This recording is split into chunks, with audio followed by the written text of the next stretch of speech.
دو شہروں کی ایک کہانی۔ انقلاب فرانس انسانی تاریخ کا بہت بڑا اور اہم واقعہ ہے۔ چارلس ڈکنس کا یہ novel A Tale of Two Cities اس انقلاب فرانس کے پس منظر میں لکھا جانے والا ناول ہے، جس کے تراجم دنیا کی ہر بڑی زبان میں ہو چکے ہیں۔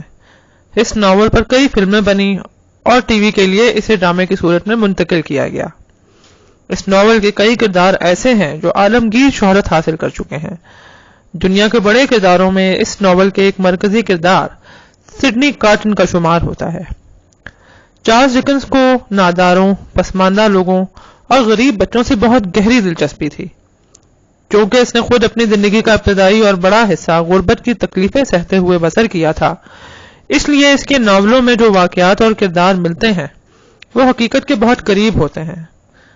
دو شہروں کی ایک کہانی ڈکنس کے ہی نہیں بلکہ دنیا کے بڑے ناولوں میں شمار کیا جاتا ہے۔ دنیا کے شاہکار اور کلاسیکی ناولوں کے اس سلسلے میں ہم ڈکنس کے بعض دوسرے شاہکار ناول بھی پیش کریں گے۔ چیپٹر 1 باپ کی خبر۔ 1789 میں انقلاب فرانس کا آغاز ہوا۔ اس سلسلے میں پہلا اہم واقعہ پیرس کی مشہور زمانہ جیل باستیل پر انقلابیوں کا قبضہ تھا۔ غیظ و غضب میں بھرے ہوئے لوگوں نے باستیل کو توڑ دیا اور کتنے ہی قیدیوں کو آزاد کرا دیا۔ یہ وہ مظلوم لوگ تھے جنہیں امراء اور نوابوں نے جیل میں ڈال دیا تھا۔ ایک طویل مدت سے فرانس کے امراء اور نوابوں نے یہ شیوا اپنا لیا تھا کہ وہ غریبوں کو بہت ذلیل کرتے اور ان پر ظلم توڑتے تھے۔ اپنی غربت اور مجبوریوں کی وجہ سے وہ بیچارے جہاں ان امراء سے بے حد خوفزدہ رہتے تھے، وہاں دل میں ان سے شدید نفرت بھی کرتے تھے۔ امراء اور نوابوں کے مظالم تھے جنہوں نے غریبوں کے دلوں میں نفرت کو شدید سے شدید تر کر دیا تھا۔ یہ نفرت اتنی طاقتور ہو گئی کہ وہ وقت آ گیا کہ غریب امراء کے خلاف اٹھ کھڑے ہوئے۔ انقلاب فرانس کے آغاز سے 4 برس پہلے 1785 کا واقعہ ہے کہ ایک معزز آدمی ڈوور نامی شہر میں ایک چھوٹی سی سرائے میں آیا۔ نومبر کا مہینہ تھا اور موسم بے حد سرد تھا۔ اس معزز آدمی نے اس سرائے میں ایک نوجوان خاتون کے لیے ایک کمرہ لیا۔ اس معزز آدمی کا نام لوری تھا اور وہ لندن کے ایک بڑے بینک میں اہم عہدے پر کام کرتا تھا۔ یہ بینک لندن اور پیرس میں وسیع کاروبار کرتا تھا۔ لوری کو اس کے بینک نے یہ ذمہ داری سونپی تھی کہ وہ اس نوجوان خاتون کو بحفاظت پیرس پہنچا دے۔ پیرس میں سے اس خاتون کے ایک بہت نازک خاندانی کاروباری معاملے کو طے کرنا تھا۔ لوری نے ابھی تھوڑی ہی دیر آرام کیا تھا کہ اس نے گلی میں گاڑی کی آمد کی آواز سنی۔ اس کے چند منٹ بعد ایک ملازم نے آ کر اطلاع دی کہ مس مانے آ گئی ہیں اور وہ اس سے ملاقات کرنا چاہتی ہیں۔ لوری اس کمرے میں گیا جو اس نے مس مانے کے لیے ہی سرائے میں مخصوص کرایا تھا۔ اس نے نوجوان خاتون کو وہاں اپنا انتظار کرتے پایا۔ وہ نوجوان تھی، اس کی عمر 17 برس سے زیادہ نہ تھی۔ وہ چھوٹے قد کی ایک دبلی پتلی خوبصورت خاتون تھی۔ اس کے بال سنہرے تھے اور آنکھیں نیلی۔ جب مس مانے نے لوری کو قدرے غور سے دیکھا تو لوری کو ایسی ہی شکل کی ایک بچی یاد آ گئی جسے اس نے اس وقت گود میں اٹھایا تھا جب وہ کشتی میں رود بار کو عبور کر رہے تھے۔ یہ بہت برس پہلے کا واقعہ تھا۔ سر، تشریف رکھیے، مس مانے نے کہا۔ اس کا لہجہ قدرے غیر ملکی لگتا تھا، تاہم اس کی آواز بہت صاف تھی۔ لوری نے تعظیم میں سر جھکایا اور بیٹھ گیا۔ مس مانے نے کہنا شروع کیا، سر، مجھے کل ہی بینک سے خط ملا تھا جس میں مجھے بتایا گیا تھا کہ بینک نے میرے والد مرحوم کی جائیداد کا کچھ سراغ لگا لیا ہے۔ میں نے تو کبھی اپنے والد کو نہیں دیکھا۔ اس خط میں مجھے یہ مشورہ دیا گیا تھا کہ میرا پیرس جانا بہت ضروری ہے۔ اس خط میں یہ بھی بتایا گیا تھا کہ میری مدد اور تعاون کے لیے بینک کا ایک معزز آدمی بھی روانہ کیا جا رہا ہے۔ لوری نے بڑے نرم لہجے میں کہا، میں ہی وہ آدمی ہوں جسے بینک کی طرف سے آپ کی اعانت کے لیے بھیجا گیا ہے۔ مس مانے نے سن کر بڑے ادب سے لوری کو آداب کہا اور لوری نے بھی اس کا جواب بڑے اخلاق سے دیا۔ مس مانے نے لوری کو بتایا، میں نے بینک کو جواب میں لکھا تھا کہ میں ایک یتیم خاتون ہوں، میرا کوئی ایسا دوست بھی نہیں ہے کہ میں اس کے ساتھ پیرس جاؤں۔ میں نے انہیں لکھا تھا کہ میں بینک کے معزز رکن کے ساتھ سفر کر سکتی ہوں کیونکہ وہ میری حفاظت کر سکے گا۔ لوری نے بڑے نرم لہجے میں کہا، مجھے خوشی ہے کہ بینک نے یہ کام میرے سپورٹ کیا اور اس فرض کو ادا کر کے مجھے اور بھی زیادہ خوشی ہوگی۔ مس مانے نے کہا، میں آپ کا بے حد شکریہ ادا کرتی ہوں۔ پھر ایک لمحے کے توقف کے بعد اپنی بات جاری رکھی. بینک کی طرف سے مجھے خط میں بتایا گیا تھا کہ آپ اس سارے معاملے کی تفصیلات مجھے بتائیں گے. خط میں مجھے خبردار کیا گیا تھا کہ بہت سی باتیں میرے لیے حیران کن بھی ہو سکتی ہیں، اس لیے مجھے ذہنی طور پر تیار رہنا چاہیے. میں اب سب کچھ سننے کے لیے تیار ہوں. بلا شبہ میں بہت دلچسپی رکھتی ہوں. لوری یہ سوچنے لگا کہ وہ بات کا آغاز کہاں سے کرے. یہ ایک اہم مسئلہ تھا اور یقیناً اس کے لیے پریشان کن بھی ثابت ہو سکتا تھا. وہ ابھی سوچ ہی رہا تھا کہ مس مانے نے اچانک اس سے پوچھا، کیا میں اور آپ اس سے پہلے کہیں مل چکے ہیں؟ لوری نے سوچا کہ اس مرحلے میں انہیں یہ بتانا نہیں چاہیے کہ بہت برس پہلے وہ ایک دوسرے سے مل چکے ہیں. اس نے بات شروع کی، اس معنی میں ایک کاروباری آدمی ہوں لیکن بینک میں ملازمت کرتا ہوں. میں ایک ایسا آدمی نہیں ہوں جسے جذباتی کہا جا سکتا ہو. ہم کاروباری اور ملازم تو مشین کی طرح ہوتے ہیں اور کام کرتے ہیں. اب میں آپ کو اپنے ایک موکل کا قصہ سناتا ہوں. وہ ایک معزز فرانسیسی تھا، ایک ذہین آدمی، ایک ڈاکٹر. کیا وہ بیوہ سے تعلق رکھتا تھا؟ مس مانے نے پوچھا. لوری نے جواب دیا، بالکل، وہ بیوہ کا رہنے والا تھا، تمہارے والد کی طرح. پیرس میں بھی لوگ اسے جانتے پہچانتے تھے، بالکل تمہارے والد کی طرح. میری اس سے پیرس میں ہی ملاقات ہوئی تھی. ہم دونوں ذاتی طور پر کچھ کاروبار کرتے تھے. یہ اب سے 25 برس پہلے کی بات ہے، جب میں اپنے بینک کی پیرس برانچ میں کام کرتا تھا. اس معزز آدمی نے ایک انگریز خاتون سے شادی کر لی. میں اس کے لیے کام کرتا رہا. وہ اپنا روپیہ ہمارے بینک میں جمع کراتا تھا، جیسے اور بہت سے فرانسیسی اور فرانسیسی خاندان ہمارے بینک میں رقوم جمع کراتے ہیں. یہ لوگ میرے دوست نہیں تھے، بس وہ ہمارے بینک کے موکل تھے. اس لیے مجھے ان سے کوئی خاص ذاتی دلچسپی نہیں تھی. ان سے جو ملاقاتیں ہوتی تھیں وہ کاروباری ہوتی تھیں. ویسے بھی ہم لوگ مشین کی طرح کام کرتے ہیں، جذبات سے عاری ہو کر. خیر، لوری نے ایک لمحہ رک کر پھر بات شروع کر دی. میں تمہیں اس کی کہانی سنانا چاہتا ہوں. مس مانے نے بڑے غور سے لوری کی طرف دیکھا اور کہنے لگی، مگر مجھے یہ کہانی اپنے والد کی لگی ہے. میری والدہ کا انتقال میرے والد کی موت کے 2 سال بعد ہوا تھا اور پھر آپ ملے. ہاں بالکل، مجھے یقین ہے کہ یہ آپ ہی تھے جو مجھے لے کر انگلینڈ گئے تھے. یہ کہہ کر مس مانے نے اپنا ہاتھ عقیدت اور محبت سے لوری کی طرف بڑھا دیا. لوری نے بڑی شفقت سے اس کا ہاتھ چوما، پھر کہنے لگا، مس مانے، بلا شبہ وہ میں ہی تھا. اب تم سمجھ گئی ہوگی کہ میں تمہیں جو کچھ سنا رہا ہوں وہ کہانی نہیں بلکہ حقیقت ہے.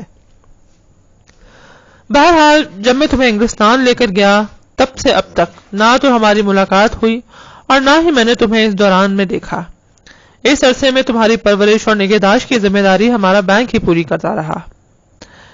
میں اس عرصے میں بینک کے دوسرے کاروباری امور اور فرائض میں مصروف رہا اور تمہیں مل نہ سکا.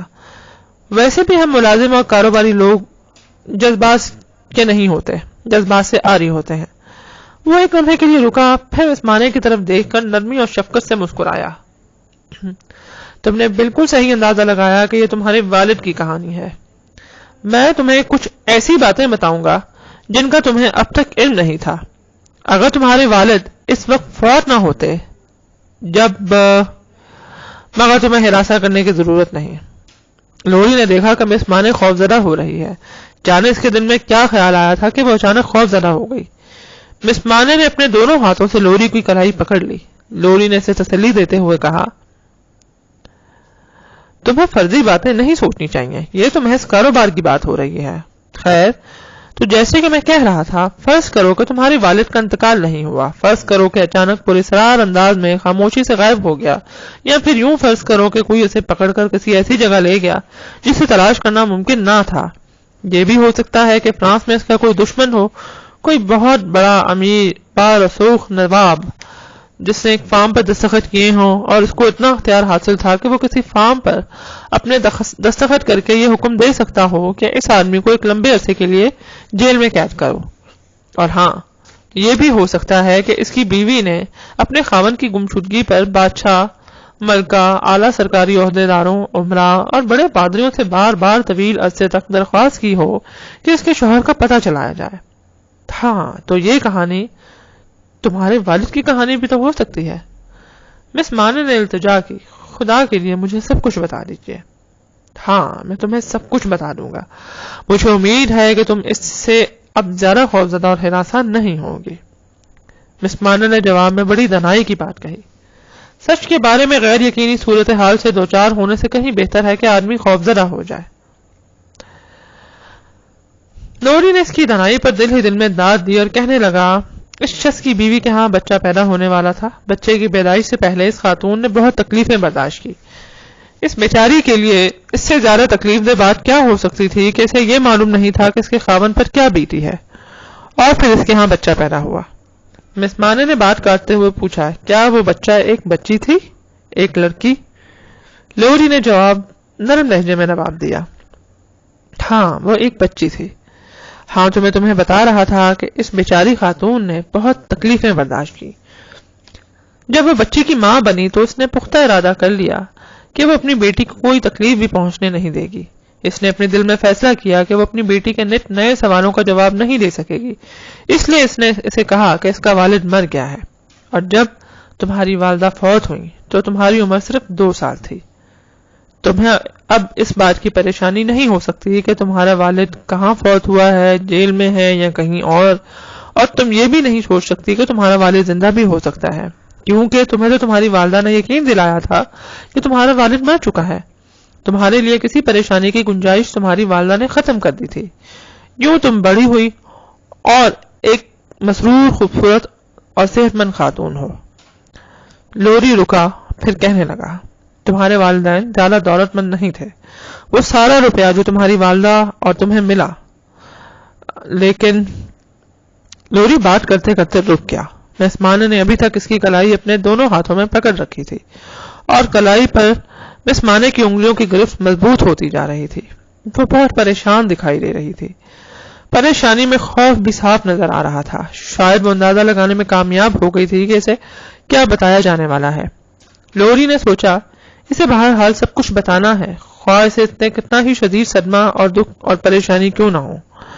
وہ رک رک کر کہنے لگا، تمہارے والد کا پتہ چل گیا ہے، وہ زندہ ہیں۔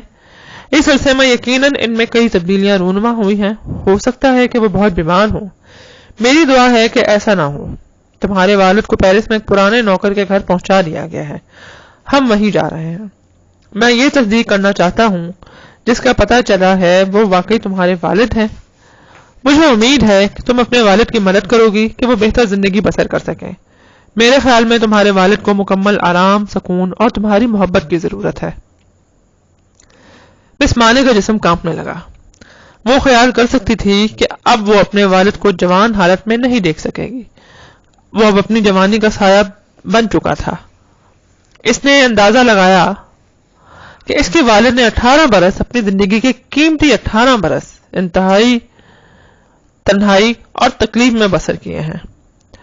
ہاں، اس کے لیے اب یہ اندازہ لگانا مشکل نہیں رہا تھا کہ یہ 18 برس اس کے والد نے باستیل کے جیل میں بسر کیے ہیں، جبکہ وہ مجرم نہیں تھا۔ وہ ہر بات سمجھ چکی تھی، پھر بھی خوفزدہ تھی۔ وہ دھیمے لیکن صاف الفاظ میں یوں بولنے لگی جیسے کوئی شخص نیند میں بول رہا ہے، میں تو اب اس کا سایہ ہی دیکھوں گی، یہ ان کا وجود نہیں ہوگا، ان کا سایہ ہوگا۔ لوری اس کی ذہنی کیفیت کو سمجھ رہا تھا۔ اس نے مس مانے کے ہاتھ کو نرمی اور شفقت سے تھپ تھپاتے ہوئے کہا، اب پریشان کیوں ہوتی ہو؟ نازک لمحے گزر گئے ہیں، جو بھی اچھا اور برا ہے تمہارے علم میں آ چکا ہے۔ تم ایک ایسے معزز شخص سے ملنے کے لیے جا رہی ہو جس کے ساتھ اچھا سلوک نہیں کیا گیا۔ ہم جلدی ہی اس کے پاس پہنچ جائیں گے۔ لوری نے مس مانے کی طرف دیکھا، جو ابھی تک خوفزدہ کیفیت میں تھی۔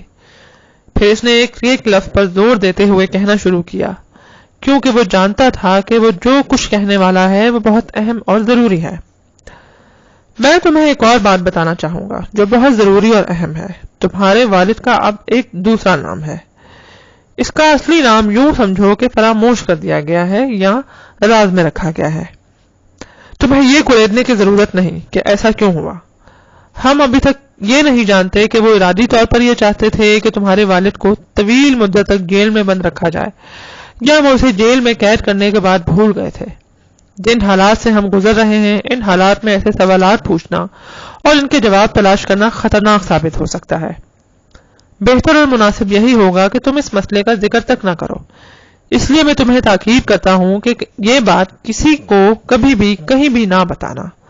ہم تمہارے والد کو جلد از جلد فرانس سے باہر لے جائیں گے. میں بھی تم سے وعدہ کرتا ہوں کہ کسی سے بھی تمہارے والد کا ذکر تک نہ کروں گا.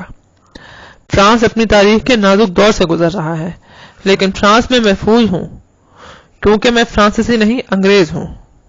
ہمارا بینک بھی تمہارے والد کا کبھی ذکر نہیں کرے گا. میرے پاس ایسی کوئی چیز نہیں ہے جو لکھی ہوئی ہے. ہمیں جو کچھ کرنا ہے مکمل رازداری ہی سے کرنا ہے. وہ رکا اور تیزی سے بولا، مس مانے کیا ہوا؟ تم میری بات نہیں سن رہی ہو؟ مس مانے خاموش بیٹھی تھی. اس کی آنکھیں کھلی تھیں. وہ بہت خوفزدہ دکھائی دے رہی تھی. وہ بے ہوش ہو گئی تھی.